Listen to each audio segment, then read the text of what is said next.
We have an attraction towards pain because it seems in some ways more meaningful and more truthful than pleasure.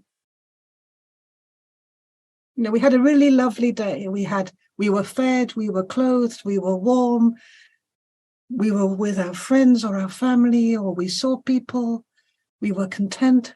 And our friend asks us, so what happened to you today? You say, nothing. Just another blessed, blissed out day. Nothing happened.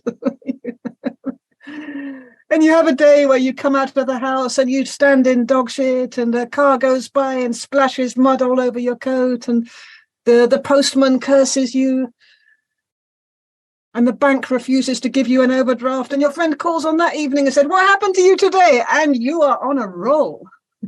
Oh yes, we have what to tell them. Let's dish up the pain. And it becomes a little bit endemic. So, we go to visit our sisters or our mothers or our children and we want to catch up on what's happening. Oh, so-and-so's husband died and Shirley, she got run over by a bus and, the cat's got cancer, and it starts the stories of pain, because we feel close when there's pain. There's a kind of bonding going on, and yet we don't want it.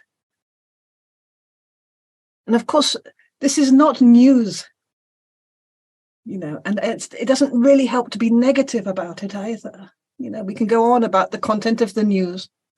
It's because it is news, pain, or the content of what's there on Netflix.